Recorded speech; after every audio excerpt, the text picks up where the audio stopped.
Gabi Oriental Mindoro ay 14 sa buwan ng Hulyo taong 2014. Ito po ang TVNet Newsline. At sa ulo ng ating mga balita, bangkay ng lalaki na tagpuang nakabitin sa isang puno sa barangay Ginubatan. Councilor Loribel Tanyag nanumpa bilang bagong presidente ng Rotary Club of Downtown Calapan. At Sir Michael Hans von Camara, itinalaga naman bilang bagong Grand Knight ng Knights of Columbus, Council 7189. At sa detalye ng ating mga balita, ay 14 ng Hulyo ng kasalukuyang taon, nagtipon ng mga punong barangay, BHWs, BNS, kasamang ilang kawani ng city government para sa Cluster 2 celebration of 40th Nutrition Month na ginanap sa Barangay Plaza ng Santa Maria Village, lungsod ng Calapan. Ito ay kaugnay pa rin ng malawakang programa ng gobyerno laban sa malnutrisyon na naglalayong mabigyan ng pansin ang kalusugan sa gitna ng kalamidad. Tampok sa nasabing programa ang iba't ibang intermission numbers buhat sa mga kasaping barangay, poster making contest at graduation ng pabasa sa nutrisyon, raffle draw at iba pa.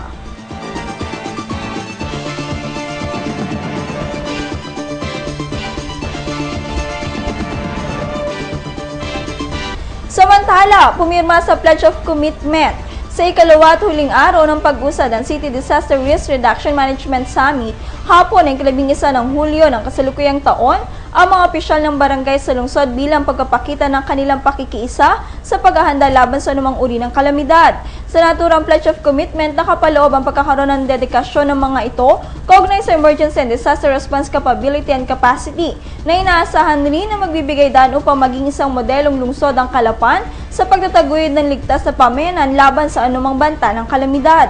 Nakatakda ring magsagawa ng pagbisita ang PSD sa mga clusters ng mga barangay upang magsagawa ng iba't ibang pagsasanay hinggil sa nasabing aktibidad kung saan inaasahang makabubuo rin mula dito ng City Disaster Risk Reduction Management Council na akto bilang first responders ng barangay. Samantala, dinaluhan ang nasabing aktibidad ng mga kawani at opisyal ng mga ahensya ng pamahalaan na kabalikat nito, gaya ng City Government, Philippine Coast Guard, DILG, PNP, DepEd, City BFP, PSD, PDRRMO at iba pa na inaasahang magiging magkakatuwang at magkakaisa sa pagbibigay ng seguridad at katiyakan ng kaligtasan ng mga mamamayan ng lungsod.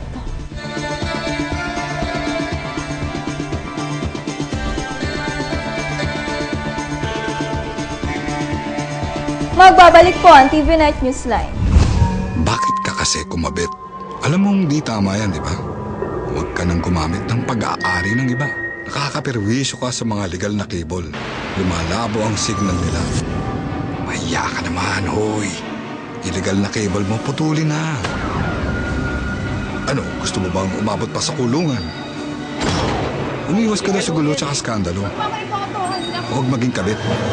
Magpakabit ng tama ngayon. Supported by PCTV. Good news po para sa lahat ng subscribers ng Cable TV at Cable Internet. Naisa batas na po ang Anti-Cable Television and Cable Internet Tapping Act of 2013. At ayon dito, bawal makikabit ng Cable TV at Cable Internet. Ang parusa sa sino mang lumabag sa batas na ito ay pagkakakulong at pagbabayad ng malaking multa. Bayad ka na nga, kulong ka pa. Kim Atienza po, nagsasabing pagdating sa batas, hindi weather-weather lang. Huwag maging kabit. Supported by the PCTA. We may live on the same planet, but often we're worlds apart because there are gaps between us. Gaps that are formed because of our differences. At Maybank, we believe we can cross these gaps. We can build bridges that unite people. Bridges that connect us with the future we're planning for. Let's bridge those gaps by being human. Maybank, humanizing financial services across Asia.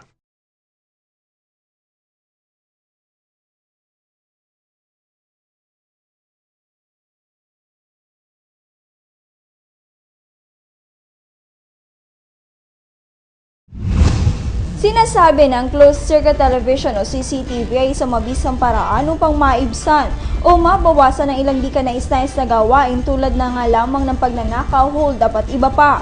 Noong 13 ng Disyembre taong 2012, isang panukalang batas ang isinulong ni Senator Miriam Defensor Santiago, ang Senate Bill No. 339 o CCTV Cameras for Security Act of 2012.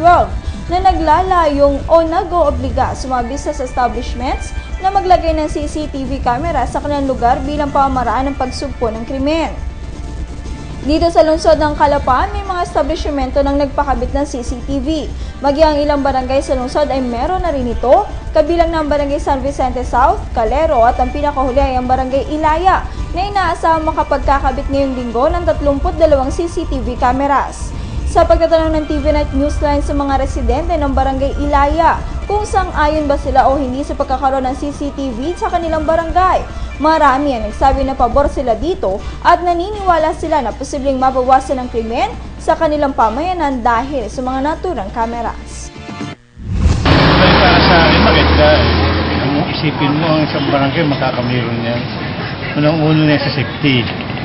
Sa mga nangyayari ngayon, mga nakawang, mga masok ng bahay, kasi oras ng gabi. Kahit walang tao, may ikita sa CCTV kung sino-sino yung mga napasok dito sa lugar namin. Ay, mas maganda kung meron talaga yan. At dahil nang unang-una dito sa atin, ay ang mga magsanakaw. Kaya kahit na hindi mahuli, malaman mo sa nanakawin ng aming kuwan. Ay, tapos yan, nangyari yan. Malaking bagay ang magagawa niya sa CCTV niya. Tulad halimbawa ng mga pangunahin niya, ay ang mga sasakyan hindi tama ang gusto, mga kulurong, hindi malaking bagay. Madali natin makikita kung ano yung mga illegal na sasakyan na hindi na sa kanya. Saka pag minsan niya ay maraming kaguluhan doon sa kanto, kung saan ay halos masawata at luhangan ang pag minsan yung mga loob na nga rin. Pag minsan nakikita namin mga pasal-pasal na gulo sa kansada, mga malay, ay sa pamamagitan niya sa CCTV niya, ay malaking bagay. Sa panayam naman kay Barangay Chairman Numeriano Herrera ng Barangay San Vicente South, malaki anya ang naitulong sa kanila ng CCTV dahil nabawasan ng krimen sa kanilang barangay. Anya pa, may nahuli na silang magnanakaw sa tulong ng CCTV. Nung magkaroon kami ng CCTV sa aming barangay, 3 beses na kami nakahuli ng magnanakaw. At yun yan, yung resulta ay bawasan, hindi man nawala, at least ay bawasan. At ang mga tao sa barangay ay nakampante lang natutulong sa ito.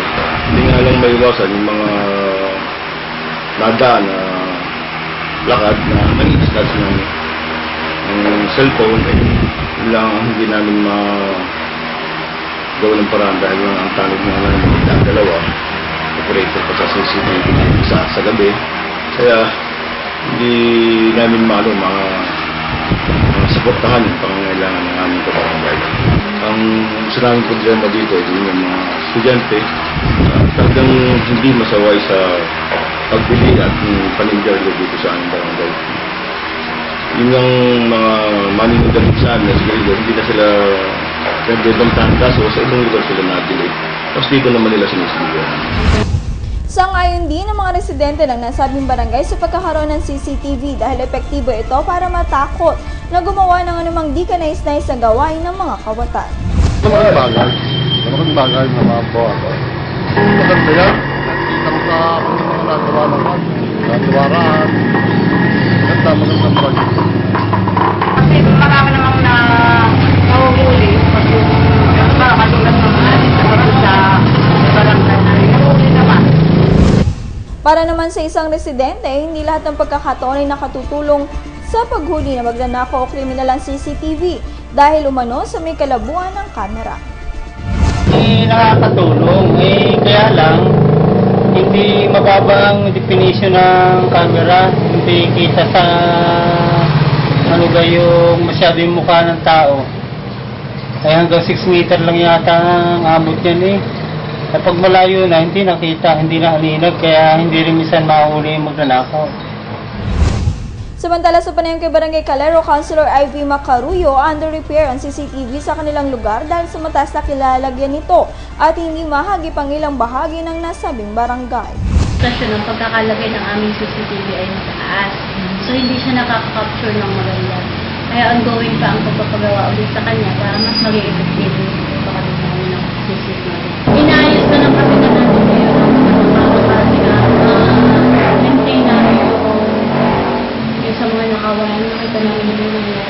sa gabi. Sa kabila naman ito, epektibo pa rin ang CCTV para sa mga residente ng Barangay Calero. Ay, maganda yun at nakikita kung ano man ang nangyayari sa paligid. Talagang hindi pabor. Bakit po?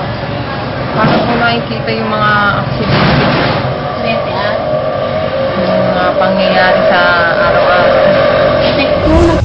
Sa ibang balita, muling bumisita at personal na ipinagkaloob ang ilang proyekto tulad ng pabahay, water system at iba pa sa mga katutubo ng Sitio Siguran, Barangay Villa Cerveza sa bayan ng Victoria nitong ika-12 ng Hulyo ng kasalukuyang taon ng pamilya ng mga Rotarians buhat sa iba't ibang bayan at lalawigan gaya ng Rotary Club of San Pedro East, RC Santa Rosa, RCDC, RC Victoria, RC Lemire at iba pang katuwang nito tulad ng kasundaluhan, LGU o barangay at lokal na pamahalaan ng bayan ng Victoria. Ang nasabing proyekto ay bunsod ng puspusang pagbibigay ng suporta at pagtulong sa mga naturang katutubo bilang seguridad ng patuloy na pag-unlad ng nasabing pamayanan kung saan ilan pa ring mga mahalagang kagamitan na ibinigay sa mga ito gaya ng tabo, timba, damit, pagkain at iba pa. Ayon kay RC Santa Rosa Centro President at kasalukuyang mayor ng nasabing bayan na si Honorable Arlene Arcilia, bagamat unang pagkakataon aniya magtungo sa lalawigan, hindi ito nagdalawang isip upang tumulong at personal na magkaloob ng mga nasabing proyekto para sa mga katutubo. Inyo pong lingkod, personally ay nagbigay din ng donasyon para po sa mga bahay na nakikita nyo at water system ng ating mga nakatutubong mga yan dito po sa barangay na ito, sa Victoria, Mindoro, no? Sabi ko, first time ko nakarating po dito at hindi ko pa nakikita, nag-donate na po ang inyong lingkod. So, I think I'm now the president of Santa Rosa Club, Rotary Club Santa Rosa Centro. At since may bahay naman na sila, siguro po kasunod ng bahay ay ang mga gamit sa loob na kanila naman pong magagamit talaga kasi alam naman natin may mga tradisyon ng mga natutubong mga yan. So, kung ano po yung maitutulong natin sa kanila in terms of supplies naman for the houses that we have donated, yun naman po yung pwede siguro maitulong ng inyong lingkod muli bilang presidente ng, ngayon na bilang presidente ng Santa Rosa Club Centro. Yung pong binigay ko dito ay personal po. Tiniyak rin ito na hindi anya natatapos ang nasabing programa at proyekto sa mga katutubo o para sa mga katutubo hanggat hindi nasisiguro ang lubos na kaunlaran nito sa nasabing lugar kung saan mensahe pa nito nabigyang halaga ang anumang tulong sa pamamagitan ng tama at sapat na pangangalaga sa anumang ipinagkaloob sa kanila, lalong higit ang pabahay at water system. When we help a community, we sustain that community as well. So that's my motto po, no? Yun naman ang sinusunod natin. Kapag po tayo tumulong, yung sustainability po, ginagawa naman natin. Unang pagkakataon po na ako ay nakapunta dito sa Mindoro, no? Hindi po particular pinuntahan ng inyong lingkod, kundi po itong barangay na ito, kung saan po tayo po ay nagbigay tulong sa ating mga katutubong mga yan. At sabi ko nga po kanina sa kanila, ako po ay tumutulong personally not as Mayor Arlene B. Arcillas of the City of Santa Rosa, not as President of Santa Rosa Club Centro, kundi po bilang Arlene B. Arcillas sa alam ang pangangailangan ng bawat pinagsisilbihan po, mga pamilya, pangangailangan na alam ng isang ina. Sana po, ang gusto rin ng inyong lingkod bilang isang ina ay pangalagaan po ng ating mga katutubong mangyan na binigyan po natin ng bahay at water system na pangalagaan din nila ang kanilang pamilya at higit sa lahat ay pangalagaan po ang mga binibigay natin. Lubos na pasasalamat naman ay pinaabot na pananalita at mensahe ni na Sitio Captain Sonny Felix at Lito Padiwan at Barangay Villa Cerveza Captain Aaron Villarreal sa nasabing proyekto dahil malaki nilang tulong ang mga ito sa mga katutubo. Daan ng katahimikan at kaunlaran, ito naman ang naging pahayag nito 3rd Deputy Brigade Commander Colonel Elias Escarcha. Hinggil sa nasabing proyekto at